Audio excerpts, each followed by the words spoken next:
Hey guys, Red here, and I hope you're all staying safe and healthy. Now today's game is going to be a hag game, but today's topic is also going to include survivor entitlement, which I'll dive into later when it arises. Till then it'll be a normal video, and today's build is going to consist of Hex Ruin, the nav phobia, save the best for last, and make your choice. As I start this game off, my goal is to get down as many traps as I can. This plan is immediately changed though, as I see some pink hair and what looks to be a free hit.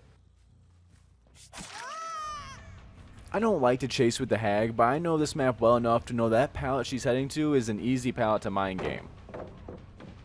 Even though the mind game is easy to read, keep in mind that hag is a slower killer with 110 movement speed. This unfortunately means that even though it's going to be an easy down, it's still going to take a few extra seconds to do so.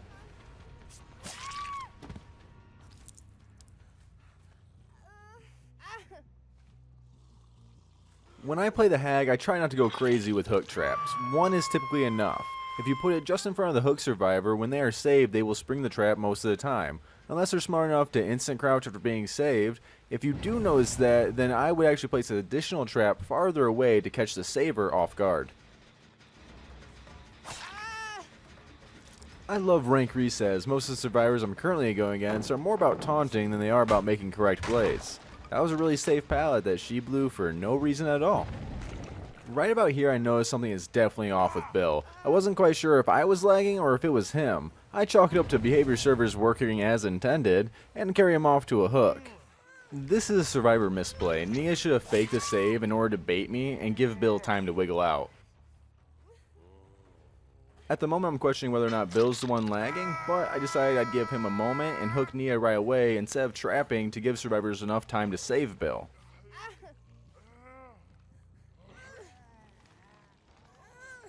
When it comes to survivors having lag issues, I can be pretty forgiving, but if that survivor is participating in doing gens or saves, then I'm going to treat them as any other survivor. If you're lagging to the point where you're doing nothing productive, I'm most likely going to ignore you till you start actually playing. Unless the crows go off, then I might down the lagger just to stop the constant notifications.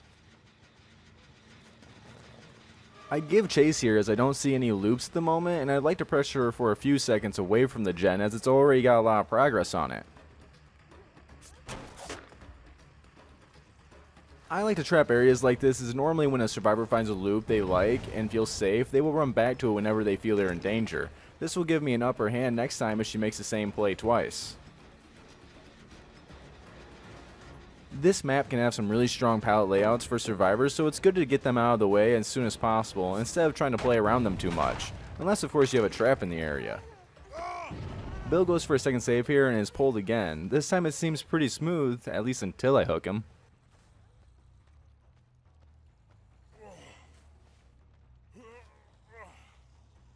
Who needs hooks when you can make them levitate? So, this is definitely a moment I noticed Bill is having some issues. I find it kind of funny, but apparently he was not too pleased about it. See, he felt that I knowingly took advantage of his lag, and I should have allowed him to escape. Spoiler alert, he dies this game. He decided he wanted to argue about it, and typically I just ignore people and move on to the next game, but today I was feeling a little bit spicy. So I'll post a whole chat from both of our sides, and you guys can tell me your thoughts in the comment section below.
Right here is where he decides to disconnect, so I can't say anything back, which overall is fine, I don't care too much.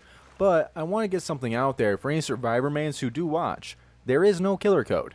Yes, killers can do friendly things such as like giving hatch or maybe letting you work on a gen, but there is by no means a code that killers have to stick to or like to stick to or that the majority of us stick to. Overall, the only thing I can think of that most of us don't agree with is camping a hook, and I mean like face camping a hook. It's not the killer's job to make sure all the survivors are having fun. You know, they want to have fun with their game too. Other than that though, what did you think of the chat? And let's go ahead and get back into the gameplay. I can see 2 survivors by this strong loop, but since I already have a trap laid out to the side, I can play around it and get a free hit. While this is a safe loot, Miss Purple is quite panicky and makes a bad move. We get to capitalize on this and get a few extra stacks to save the best for last, which I think is a great perk on Hag, as fast recovery from hits allows you to take a teleport if needed and lessens the chase time.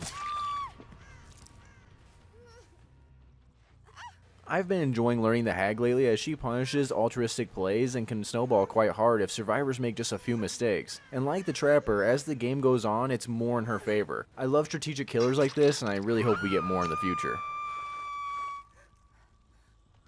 This trap's going to be here just in case the survivor comes from the roof, as I hear someone is still in the gen inside.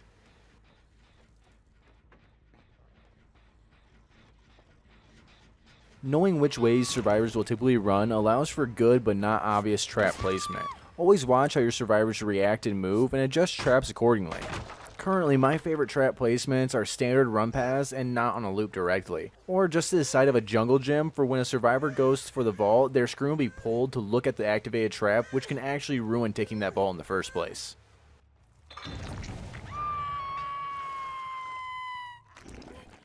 One of Hag's strongest strengths in my opinion comes from just how hard she can punish saves, and if the survivors are cautious, it will still result in more time for the Hag to get work done. I could look for the 4K now, but where's the fun in that? Also, ending games too quick as killer doesn't help you if you're looking to pip. One mistake that I'm doing here that I can go over is to not forget to keep traps down. This is something that I even catch myself accidentally doing at times. As Hag, you really should have at least 8 traps down at a time, unless you've recently went off or found a survivor in the beginning of the match. If you're forgetting to keep traps down, you're making the game more difficult on yourself. Even if it's not the best trap, just get it down and you can always replace another one later.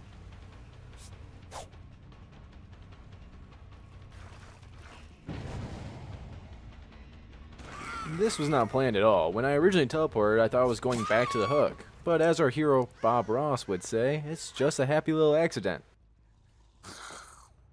I've been DS'd so many times this game, I'm pretty sure the Hag has a concussion. Little survivor tip here, when you DS a killer, don't stay nearby. You have 5 whole seconds to gain a ton of ground. A nice mind game hack can do is to simply not take the teleport.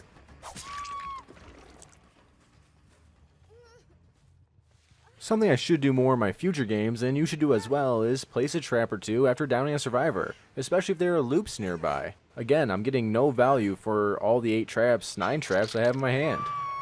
On the bright side, I realize this and rush to start getting traps down. One should still make logical traps, but even a meh trap is more helpful than no trap.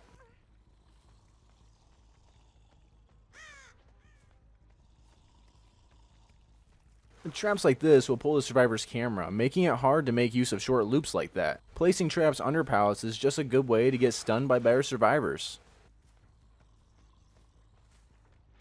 My hope for this trap is to snag the survivor who is upstairs on the gen. On this map, taking the roof and falling is normally the only way to make it out of the building with the killer inside. Since she ran a different direction and didn't hit the trap that I had placed, I keep chase while looking at the surroundings. She's got a decent distance and I have no traps in that area. It's best to break chase here and maybe look to get another trap down. But she makes a pretty big mistake and basically runs right out into me, so thank you.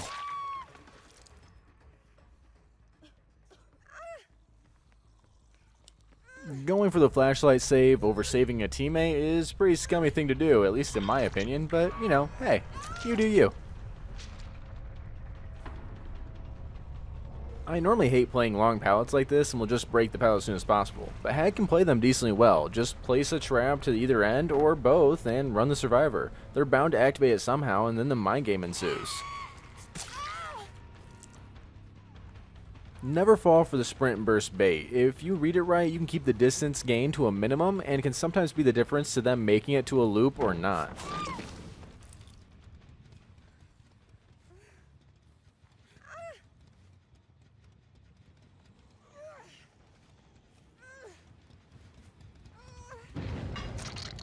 I'm too far to take the trap here, but it still works as an informational tool.